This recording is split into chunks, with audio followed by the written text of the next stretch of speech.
All right, so a very good morning, good afternoon, and good evening to everyone from wherever you are joining. Welcome to today's session of our short course on COP29. Am I audible to everyone? Can you hear me? Yes. Yes, you are. All right. So the topic of today's session, which is the seventh session of this short course, is health in UNFCCC negotiations, okay? And we're delighted to have our resource personnel, Dr. Kristine Belesova, with all of us here. So she's currently the senior lecturer in global population health at Imperial College London. So before starting off with today's session, I would like to give a very brief introduction about our resource personnel, Dr. Kristine Belesova. Dr. Belesova is a senior lecturer in global population health at Imperial College London and a leading environmental epidemiologist with expertise in planetary health. Her research explores the impacts of global environmental changes, such as climate change, biodiversity loss, and land use change on human nutrition, food security, health, and development. Increasingly, her work focuses on identifying, implementing, and evaluating solutions that address these environmental challenges while simultaneously improving population health with a particular emphasis on low and middle income countries. Dr. Belesova currently plays a pivotal role in the leadership of NIHR Global Health Research Center on non-communicable diseases and environmental change, focusing on transformative health solutions in India, Bangladesh, and Indonesia. At the center, her research includes developing and evaluating interventions aimed at addressing coastal water salinity in Bangladesh and advancing sustainable public food procurement systems in India.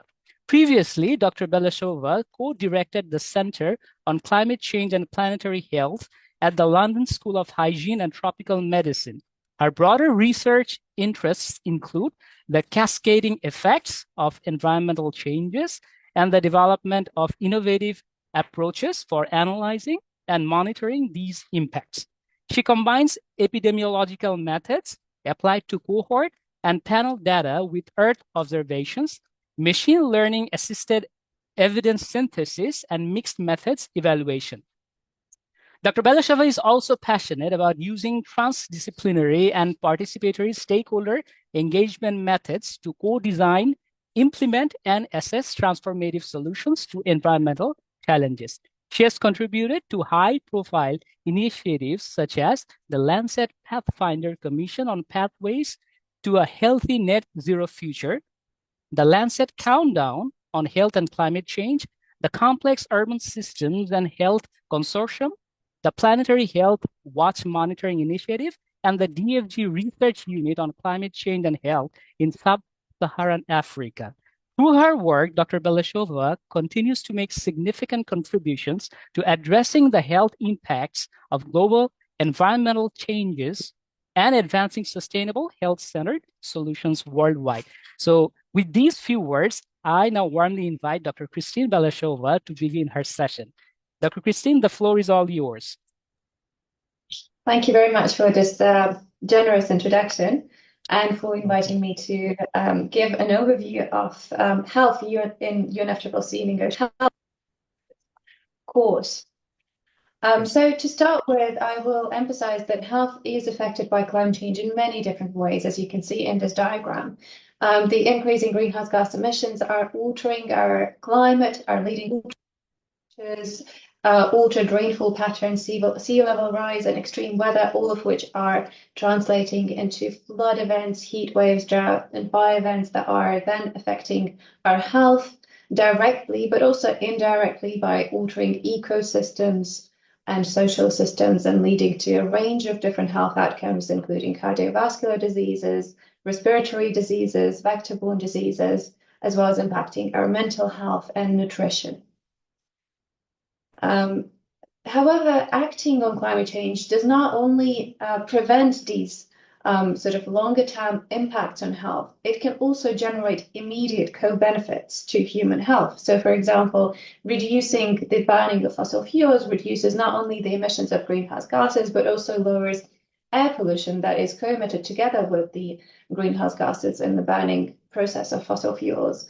Thereby, by improving the air quality, we're also reducing the risk of respiratory diseases, various cardiovascular conditions, and hence benefiting human health. At the same time, if we eat less red meat, which is a very big source of greenhouse gas emissions, we're also benefiting our health by preventing the risk, by reducing the risk of cardiovascular diseases. And here in the diagram, you can see other pathways to these immediate health co-benefits from climate action.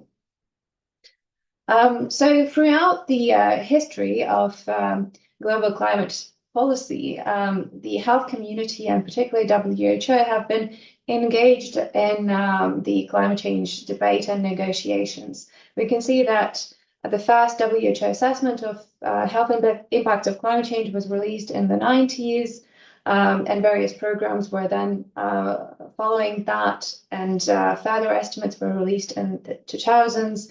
The World Health Day also captured climate change, and then WHO presented a large conference on climate change and health just in the run-up of the COP in Paris.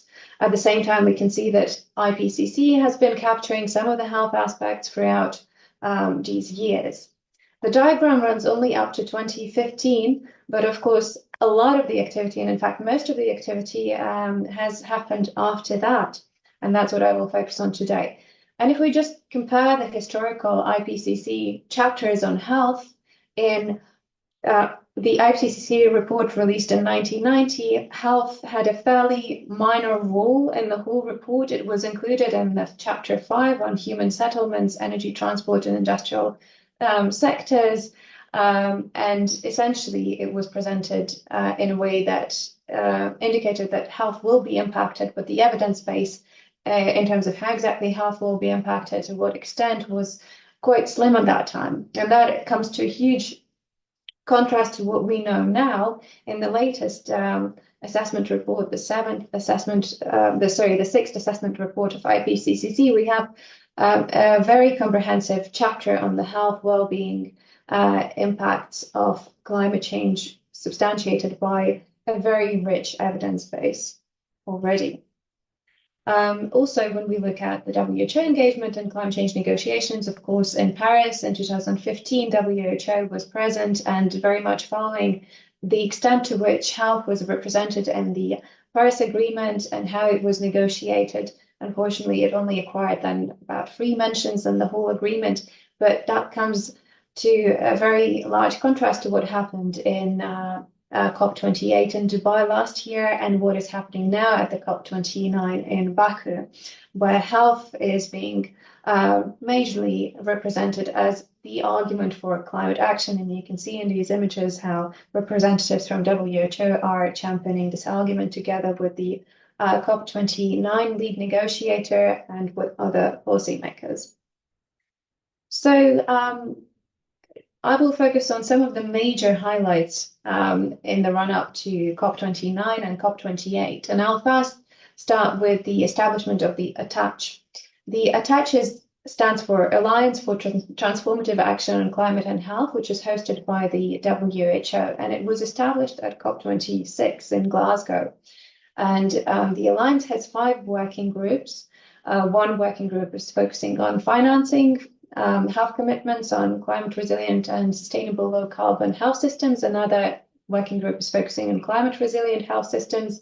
The 3rd working group is looking at low carbon health systems. 5th working group is focused on supply chains. And the 5th working group is focusing on climate action and nutrition. And why is ATTACH necessary? Well, the healthcare sector, as we know, is contributing about 5% of global greenhouse gas emissions, so it's essential to tackle the emissions coming from the healthcare sector. At the same time, only 28% of ministries in low and middle income countries were actually receiving international funds to support their work on climate change and health, which is definitely an underinvestment. And the ATTACH, way back when this graphic was produced, was joined by 84 member countries. Now there are more countries part of the ATTACH, over about 90. And that provides a wonderful platform for the countries to assess how their healthcare systems could be transformed towards more resilience and also towards net zero. And you can see here the details of what are some of the focal activities on the side of resiliency, but also low carbon efforts. So, for example, ATACH is supporting member countries to conduct the climate change and health vulnerability assessments. It's also helping to develop the health section of the national adaptation plans, and also attaches helping countries to access climate change funding specifically for health. On net zero side, the Alliance is helping countries to achieve their net zero emissions, set specific targets, and assess, perform baseline assessments, and come up with concrete action plans. Another major highlight comes from COP28 last year in Dubai, and that is the Climate and Health Ministerial. It was the first ever Climate and Health Ministerial at a COP, which is essentially a meeting of ministers of health and the ministries to discuss climate and health. And the meeting was attended by 52 health ministers, which is actually more than the number of all health ministers that, well, about the same number as all health ministers that ever attended all COPs before, if we sum up the numbers of attendance. And overall, there were 110 health ministries represented, and of course, much more health sector representatives were present, almost 2,000 of them. And there was also a call released by over 40 million health professionals to prioritize health at the COP. And as you can see in the picture, each country was given a limited amount of time to state their commitment on climate and health and how each country is going to address it. And you can also read a bit more about this meeting and the representation of the health sector in COP28 in this article by Van der Leen and others. So COP28 resulted in a landmark declaration on climate and health, and you can see that this declaration had 8 objectives. The first objective focused on strengthening the development and implementation of policies that focus on climate and health. The second was facilitating collaboration across sectors of environment, human health, animal health, and climate change. The third objectives were focusing on recognizing that healthy populations are really contributing to climate resilience, but they're also the outcome of successfully adapted systems.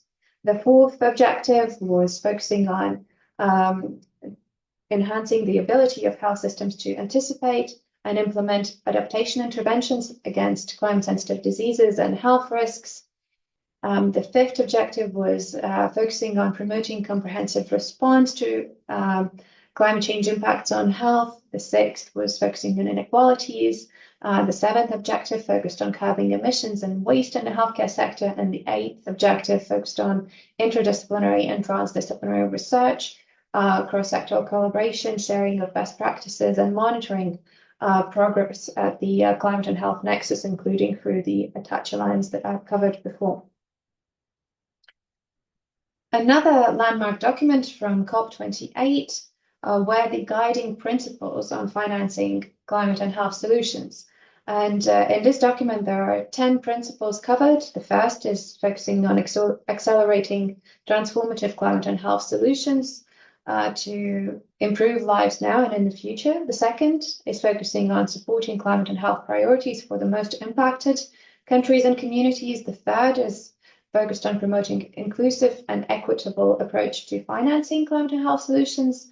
Subsequent principles focused on mobilizing financing from all partners, on building the core policy making and implementation capacities, on embedding climate and health goals across the different financing strategies, ensuring equitable access to finance, supporting holistic approaches that include health, as well as innovation and scientific research and development, and promoting the alignment of the financing for climate and health solutions with the broader efforts to transform international financing system. So to sum up, the COP28 in Dubai achieved a number of milestones. So at the time of the COP, the Climate and Health Declaration was endorsed by 123 countries. Now this number has increased, and there are already 150 countries who have endorsed the UAE Declaration on Climate and Health. We also see that the financing principles were endorsed by 41 countries and partners, and funders announced that they committed $1 billion US funding to address specifically climate and health crisis.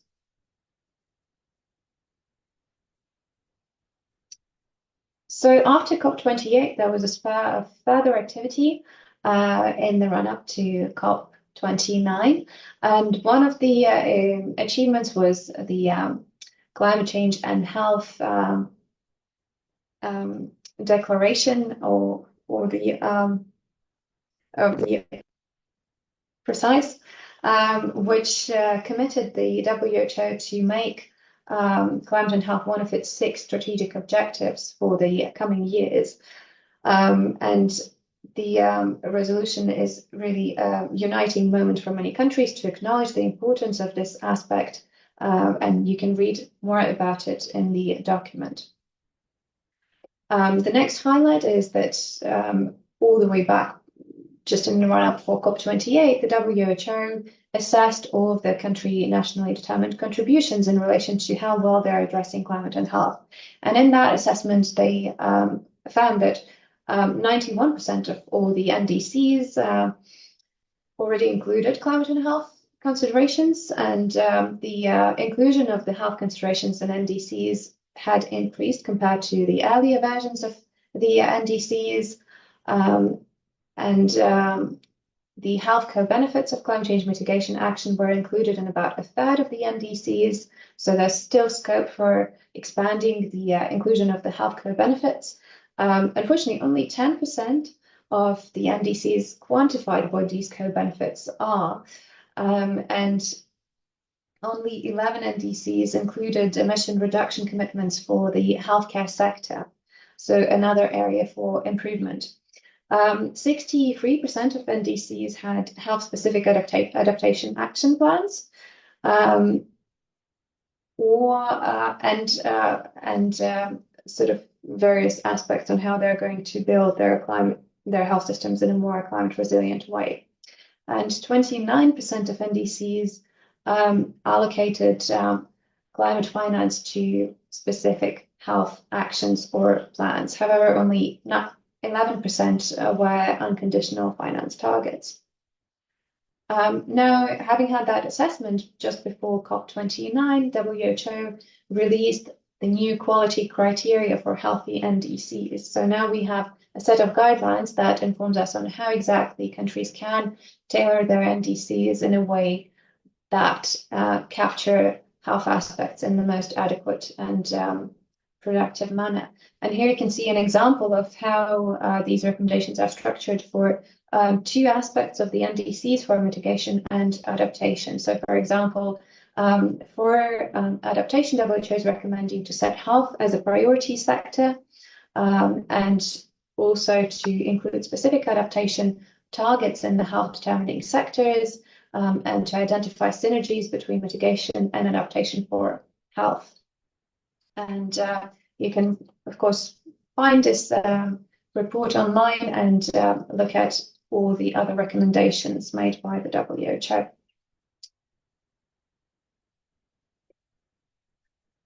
Another important release just before COP29 is the annual Lancet Countdown report. And this report monitors the progress on climate and health.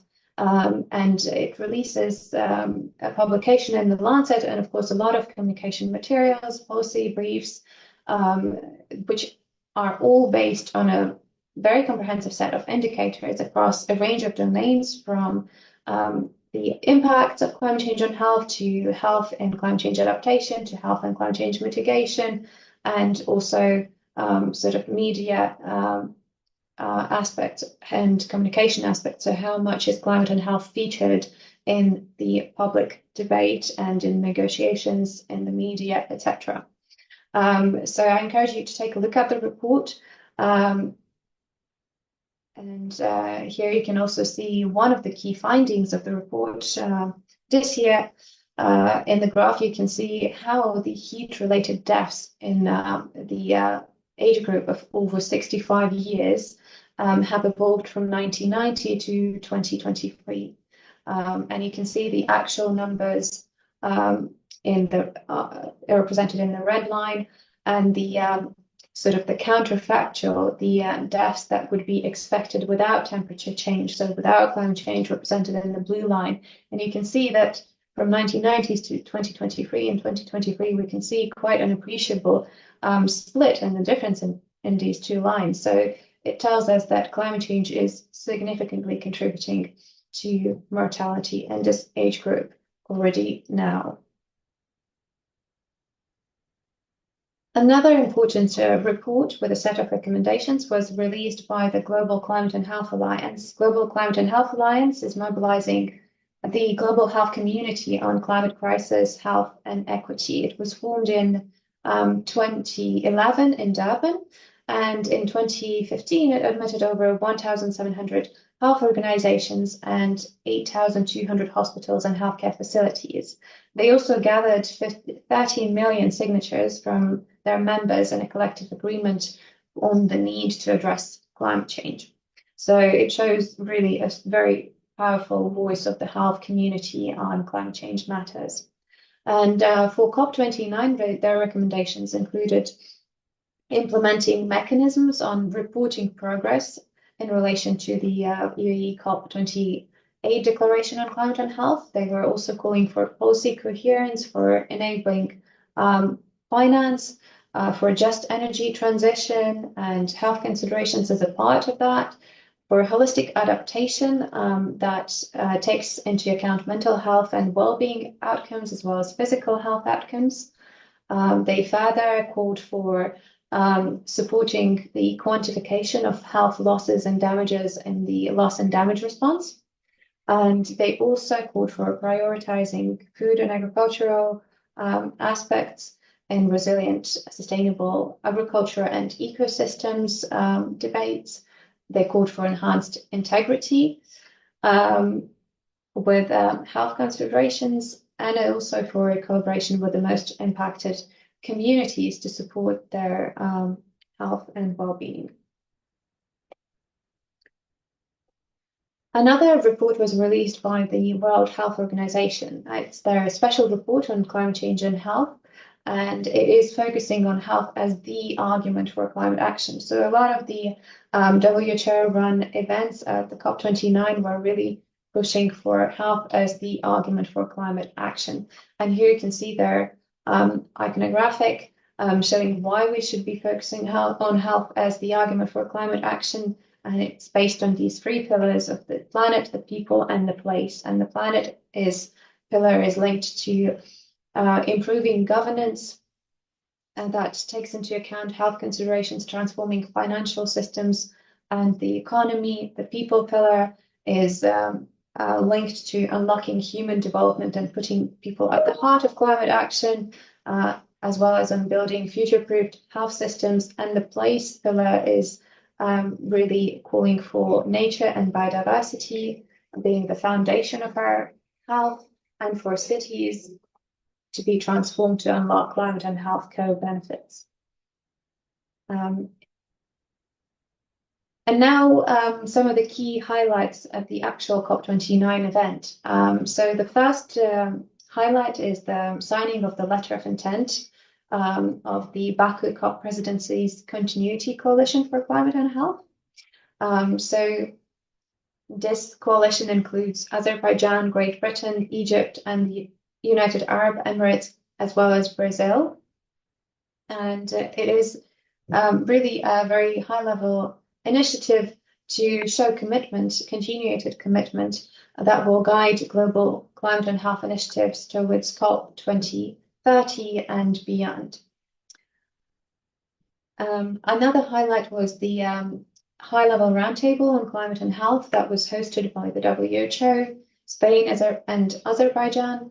And a number of issues were discussed at this roundtable. The first was the question of how to operationalize climate and health financing. Second, there were a number of climate and health synergy success stories showcased across the countries.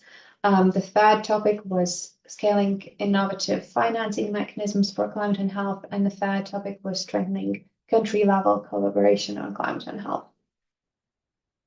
Another highlight is that Azerbaijan became the attached signatory and co-organizer. As I've already mentioned, attached has already over 90 members, 90 signatories, and Azerbaijan will now be the co-organizer of the alliance from 2024 to 2026. They also hosted a whole day of attached-focused events in the WHO Pavilion, which is a very rich and very informative set of sessions, and you can access the recordings of all these sessions on the WHO website. And finally, as a part of the Human Development Day, we see that the Baku Initiative on human development for climate resilience was signed and set. In the past, various COPs have made progress on issues on different issues of human development separately, but now we see that there's this coalescence and synergies are being recognized between different foci of human development, from education, health, green jobs and skills, and children and youth. So the statement recognized that and brought these different themes together. There was also a release of the principles on human development for climate resilience. And you can see that there were 12 principles. You can see the first 6 of them on the first slide, and the next 6 will follow on the next slide. And the first principle is aligning climate action with human development for a resilient future. Second, enhancing social dialogue, partnership, and collaboration in human development policies for climate response. The third is investing in integrating quality climate change education. Fourth, building climate resilient low carbon education systems. The fifth was on enhancing support to green skills, qualifications, and occupational standards in priority sectors. And the sixth, investing in entrepreneurship, innovation, and talent for the application of new green technologies with job creation potential. The seventh principle focused on promoting integrated climate and health surveillance and early warning systems. Eighth was focused on building climate resilient low carbon health systems and healthcare facilities, including supply chains. The ninth prioritized children's unique vulnerabilities to climate change and called for investment in climate resilient and sustainable essential services. 10th principle focused on strengthening adaptive social protection systems to build resilience for all, especially the most vulnerable. The 11th principle focused on investing in solutions for communities and migrants affected by climate change, and the 12th focused on scale up of public, private, and innovative financing solutions to strengthen human development for climate resilience.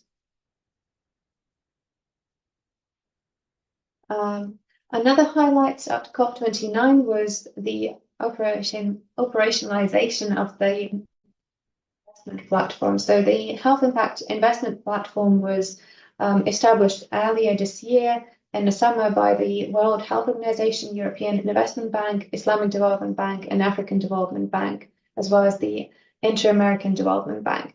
And it's very much focused on strengthening the primary healthcare and health system resilience in response to various shocks, including climate change. So at COP29, they focused on how to take this forward. And there already is a commitment by the founding partners to make over 1.5 billion euro available through concessional loans and grants to strengthen primary healthcare and health system resilience.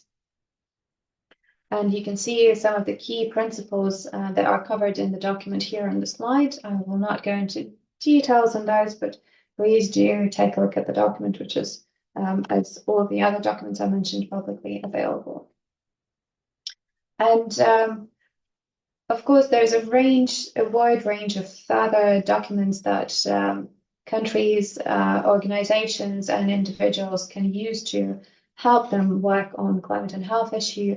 There is the wonderful guide by the WHO on how to operationalize resilient health systems, how to include health in the climate change adaptation plans. There's also a review of how well countries have included health in national adaptation plans so far. And there's a wonderful set of materials by the WHO on how to integrate health in all policies, in the policies of all sectors, which is a large initiative championed by WHO for a while now. So what's coming next? We're next awaiting the COP30 in Berlin, which will potentially be a landmark year for the health community yet again, following COP28. And in general, there is a push from advocacy organizations, including the Global Climate and Health Alliance, to focus on health and have the health ministerial meeting every 2 years. Berlin would be the next sort of 2 years event after COP28. Also, countries are now releasing their nationally determined contribution plans, and we're hoping to see many more healthy NDCs now with the WHO guidelines for the quality of health integration into NDCs being released. We also are anticipating that the UAE Berlin work program on indicators for adaptation will include health indicators under the global goal on adaptation. So that's something to watch out for. I've already mentioned the ministerial, and in general, we're looking for much more progress on climate and health financing. Back in COP in Paris, health financing was a tiny slice of the whole climate financing pie. So now we really look forward, and many actors are working on increasing that fraction that is directed at the synergy between climate and health action, because indeed there are many synergies between action on climate change and health. And as WHO this year has been championing, health is the argument for climate action. So thank you very much. That comes to the end of my talk today. Feel free to get in touch, follow the NIHR Global Health Research Center that I'm part of on X, as well as myself. And I'm welcoming any questions. Thank you very much, Dr. Kristine, for your informative and enlightening presentation. And now the floor is for our participants. If you do have any questions, you can put it in our chat box, or you can raise your hand however you want to do it. Thank you very much.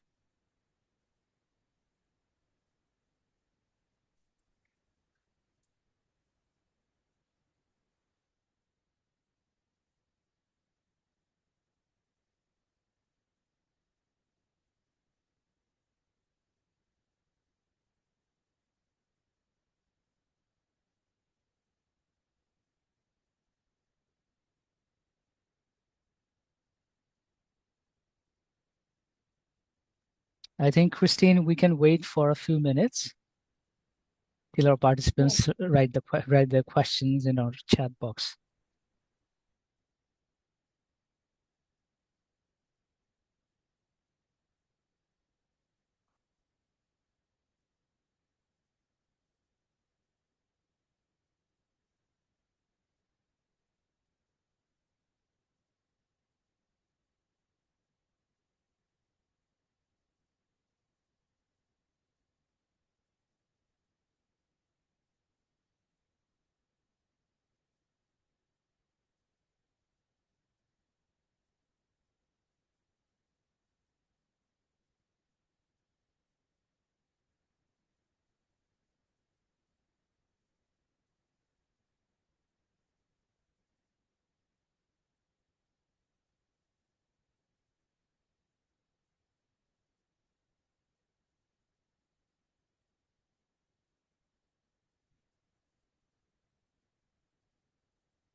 All right. Dr. Kristine, we do have one of our participants got a question. It's Miss Mariana. She wrote that overall climate funds, GCF-AF, have a relatively few projects related with health. Why is that? And is this not a priority? Yeah, thank you, Mariana. It's a very good observation indeed. As of recently, GCF and Adaptation Fund did not used to have very many projects focusing on health. Although that is changing and shifting, and there is an increased focus in GCF and Adaptation Fund on the health sector. However, now I think we should see also further transformation in their approach and in the fraction of funding that is devoted to not just the health sector, but also health promoting activities across various sectors. Now GCF is really raising to this issue that health needs to be integrated in climate action, as in adaptation and in mitigation. And there are many different health aspects that need to be taken into account.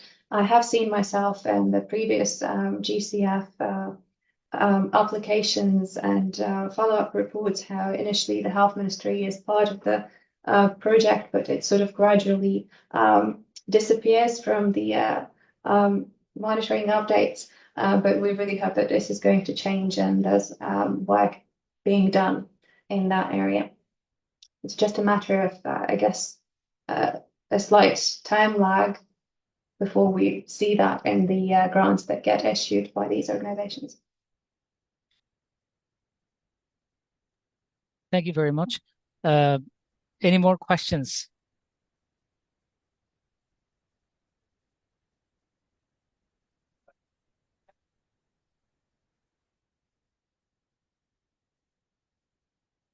Can I ask one, Rayatul? Yes, please. Professor Hafizur Rahman, Okay, sir, please go ahead. Yeah. my name is Hafizur Rahman. I'm the professor in the Environmental Science and Management Department, Independent University of Bangladesh, and also I worked in the past in NIHR Scotland for 3 years. Anyway, thank you, Christine, for your nice presentation. Just I am asking a little bit far from this topic. I have heard from Rayatul that you have worked in Bangladesh, India, and this region. Can you mention which type of work? Have you done any work on heat stress or salinity or environment related with the health in Bangladesh? Yeah, absolutely. Thank you very much for that question. As a part of the NIHR Global Health Research Center on Non-Communicable Diseases and Environmental Change, we work on various issues at the intersection between environmental change and health in India, Indonesia, and in Bangladesh.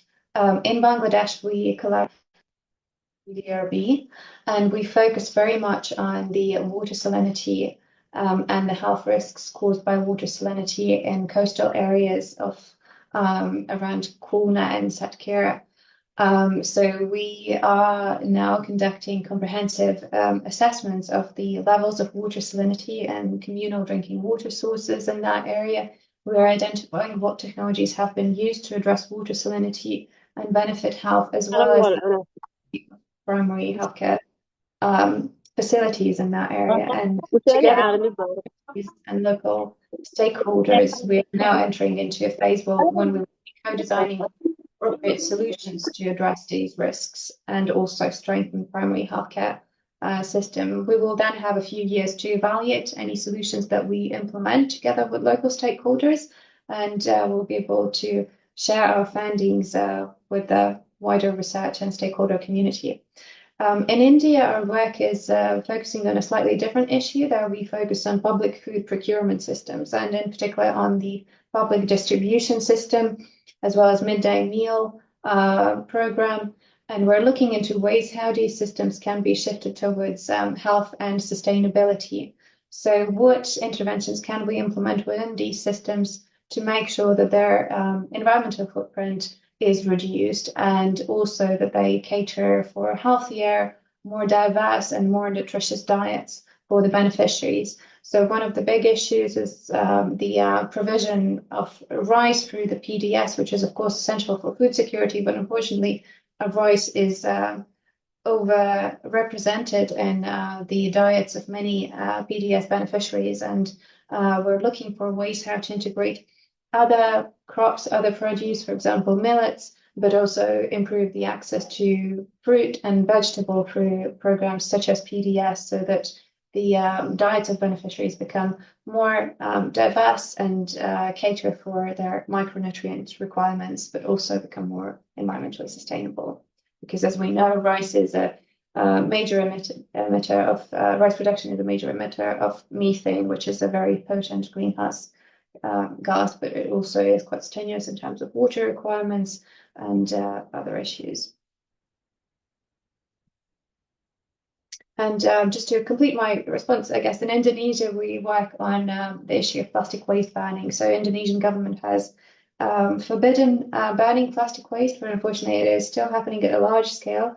And we're, together with the local communities and stakeholders, we're trying to identify what solutions could be developed and implemented to address that. That's huge, really interesting. Hope you will come again when in Bangladesh. We can have a chat together because my university is very near to the Dhaka airport and I'm originally from Shakira or Khulna. So that will be nice to meet you if you come again and if I know. It'd Thank be a you. pleasure. So thank you. Thank you very much, Kristine. Any other observations or questions from our participants?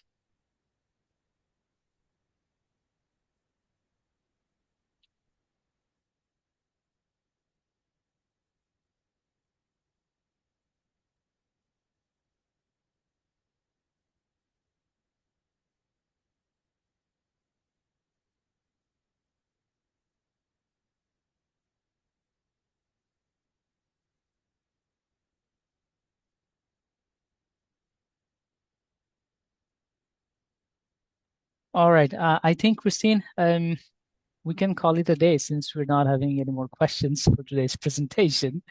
Dear participants, you are always welcome to send an email to our resource person, Dr. Kristine Belesova. And I'll be sharing this recording along with the lecture materials after today's session, okay? So I'll be seeing all of you in the next session. Okay, until then, thank you and bye-bye. Thank you very much. Goodbye. Thank you. Goodbye.